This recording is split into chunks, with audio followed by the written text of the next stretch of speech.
Depuis un certain temps, nous avons noté des attaques insolentes, injustifiées à l'endroit de notre leader, Oumar Sow. Cela fait suite à sa déclaration du 23 avril lors de la cérémonie de remise des kits alimentaires à plus de 750 familles dans le cadre du programme Osis Ramadan. En effet, la déclaration du Conseil spécial du président de la République était axée autour des interrogations suivantes. Pourquoi les échéances locales passées n'ont pas été évaluées? Quelles étaient les causes de notre défaite à Yeumbeul Sud? Pourquoi doit-on ouvrir les perspectives législatives sans pour autant apporter des réponses cohérentes à ces interrogations fondamentales? Pourquoi l'avenir de la mouvance présidentielle doit être hypothéqué pour le plaisir d'un homme? Pourquoi devons-nous obligatoirement passer de Macky à Hotis? À cause de ces interrogations légitimes, notre leader est insulté, diabolisé, diffamé par des gens qui n'ont jamais aidé le président de la République, ici à Yeumbeul Sud, ni par des actions politiques, ni par des actions auprès des populations.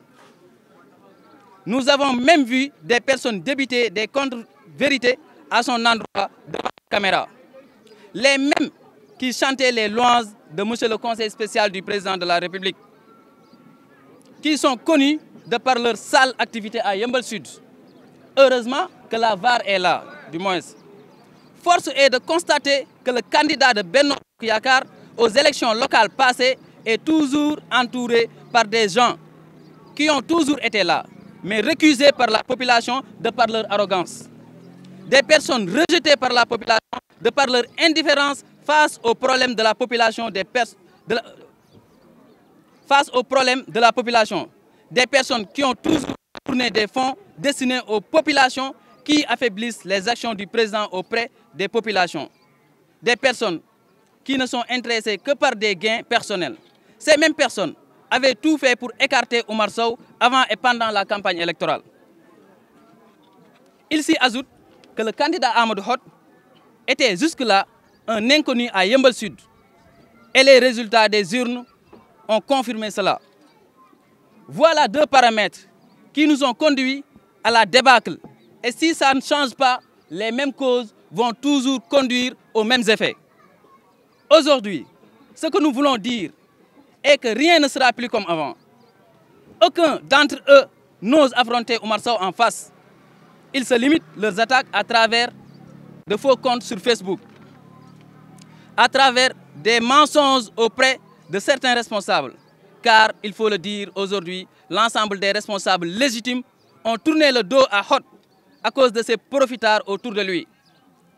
Rien ne sera plus comme avant. Désormais, toute personne qui s'attaque à Osis nous aura en face. Nous prenons l'opinion à témoin, nous laisserons plus personne s'attaquer à Oumar Sow. Désormais, ça sera œil pour œil, dent pour dent. Et c'est notre dernier avertissement. Quiconque tente encore une fois de s'attaquer à Oumar Sow pour le plaisir d'un homme le regrettera amèrement. Nous avons des moyens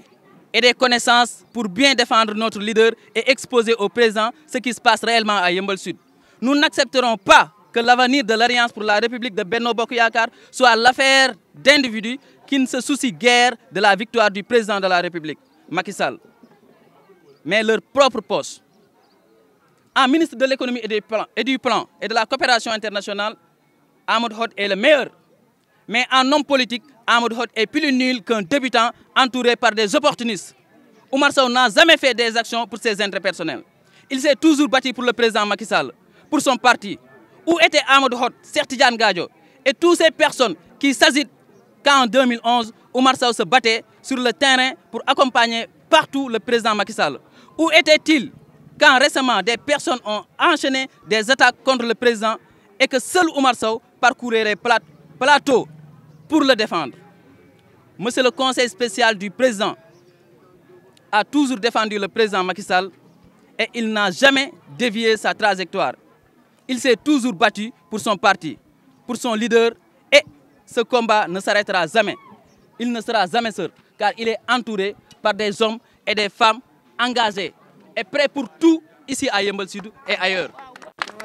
Oumar Sow ndaxte dafa nekk nit koo xamante ni nitu président la gëmul kenn ku dul président Macky Sall déjà dafa ñëwoon bëggoon def communal bi mu bëggoon posé woon candidat bëggoon doon candidat wu président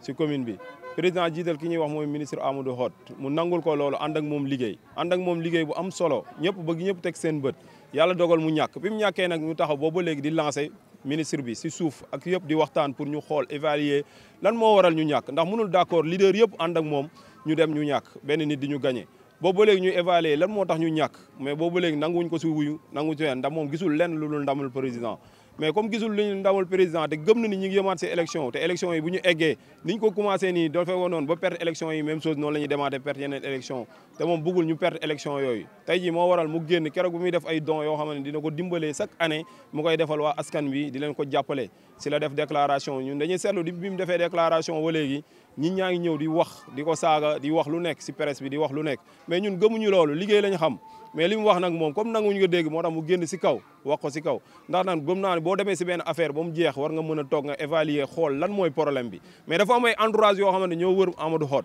mais ñun bañuñu Amadou Hott mais dafa am entourage bu wër Amadou Hott liggéey boobu ñooñu liggéeyuñu ko comme nag defuñu lu tax mu président di am ndam moom am na droit tey jii taxaw ne carrément dañoo war a xoolaat ni ñuy doxee ak ni ñuy taxawee pour ñu am ndam moom ndamal président rek moo ko ñor doogul booyu kenn nekkul booyu ministre nekkul booyu kenn booyu président Macky Sall la kon tey jii bu gisee leen luy yàqal président Macky Sall day taxaw carrément mu ne lii dama siy dox dama siy wax mi ngi siy dox mi ngi siy wax mais gars yi nanguwuñ ko wuyu moo tax mu génn si presse bi wax mais xale yi ñi ngi saaga ñi ngi wax lu lekk mais ñun lijjanti wuñu leen li ñu gëm mooy que tey jii taxaw mais dafa am entourage boo xam moo wër Amadou Hott entourage bi baaxul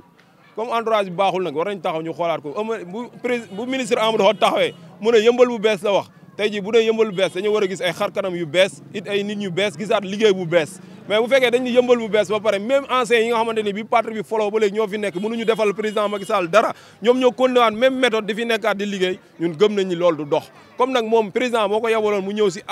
si yëmbal sud Afia yi di fi liggéey gis na loo xamante ni jëmalewul affaire bi kanam mu yor la mu taxaw mu dénoncé ko wax ko ndax magum waxoon naa ko moo gëm waxum xamoon naa ko dèjà élection yi ñu jëmoon waxoon na ko mais gars yi gëmuñu ko woon mais président bi ñu joxee ndigal dem nañ topp li nga xamante ni moom la ñu joxoon ba tey mu demee nii loolu nag mu daloon ñu tey ñu ànd ak moom di am défaite loolu la ñuy bañaan mu amaat si commune bi comme nag mënuñu d'accord benn ngoon ñu woo ñu si benn 48 heures nga bëgg a régler département bi yëpp mënul nekk li ñu jàpp mooy ko commune mu nekk président war na fa yabal ndaw wala mu recevoir leen toog ak ñoom waxtaan ak ñoom xool lan mooy jafe-jafe askan boobu ñu régler ko boo pare doo ko waxi département bi ndax man gëwuma mënuñu régler département bi yëpp te régler wuñu par commune boo fi dugg fii si APR Yeumbeul Sud mooy bi Kër Massar Sud Kër Massar noonu Malika Kër Jaxaay yëpp boo si def am na problème kon pour ñu àndandoo pour ñu am ndamal président la ñu ut ndax élection yi jëm du élection wu Macky Sall du élection wu kenn élection wu Macky Sall la kon tey ji nag li ñu ñaan mooy que ñun ñëpp ñu ne àndandoo doon benn mais loolu kenn mënu kaa lijjanti lu dul président li nga xamante ni mooy dëgg gi ñu jël ko teg ko si table li nga xamante ni baaxul ñu sànni ko fële loolu moo taxoon tey ñu woote ne dinañ wax ak ñëpp ñun nekkuñu fi pour xuloo nekkuñu fi pour xeex mais képp koo xamante ne nag pare waat nga pour ñëw dal suñu kaw pare nañ pour dal sa kaw képp koo xamante ne wax nga ne Omar Sow loo xamante ni waratoo ko wax ñun ndaw yi Omar Sow ndaw yi Yeumbeul Sud pare nañ pour dal sa kaw bañ ñu si dara nag bu ma président réglé wul nag suñu bakkan suñu lépp ñu ngi koy teg képp koo xamante ni attaqué ni Omar Sow foo nekk jàppal ne ñu ngi sa kaw ñun ñoo ko wax nag dawuñu si tey dawuñu si teel président Macky Sall nag moo ñu sant liggéey bi ñu sant mooy que ñu wàcc si terrain bi liggéeyal ko pour mu am ndam kon loolu nag si la ñuy dox suba guddi ak ngoon amul dara waaw dañ lay wax ne Amadou Hott c'est bien amul benn problème mais si politique dafa niil ndaxte bu tekkee ni tey da ngaa jóge si élection ñu duma la yow ñi nga xam ne mooy leader yëpp ñi nga xam ne ñoo nekk biir Yeumbeul Sud kenn am dem sa liste bopp leader yëpp dal sa ginnaaw tey jii nga dem ñu duma la ak escorte boo xamante ni même bu nit ku demoon ak benn fiisem sax moom mënuñu ko duma loolu waroo taxaw nga ne doo war a taxaw nga xoolaat sa bopp wala xoolaat sa entourage lan moo tax ñu gañe ma lii nga ni non loolu du ma ko def na may préparé waat demaat si beneen élection est-ce que boo demaatee si beneen élection duñu la duma mais nit buñ la boo demee si benn xare ñu dóor la gaañ la boo ñibbisee doo préparé ne fi ma jaaroon du ma fa jaaraat du ma utaat benn yoon mais si loolu lañ koy woo nanguwul wuy si loolu te ñun président ndamul président lañ soxla loolu bu ñu nanguwul wuy ñun dañuy dem xeexal président ba am ndam liñ soxla loolu kese la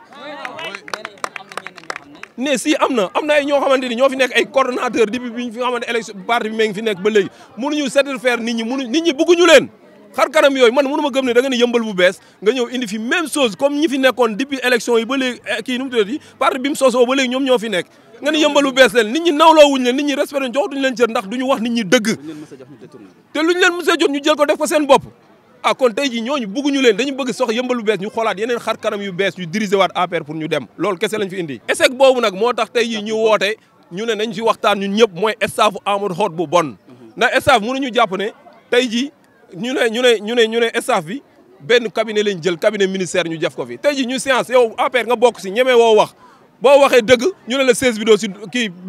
16 Amadou Hott doo fa dugg pourquoi APR yëmbal sud mënul am 16 boppam mais yow kër jàmbur boo nekkee sa kër tey jii boo ko waxee dëgg mu ne doo fa dugg ñun nag pare nañ mu ñuy wax dëgg 16 bi comme que moom moo ko jël ne da ko def 16 APR bu ñu bëggee dugg dinañ dugg buñ bëggul dugg ñu lañ dugg si 16 boobu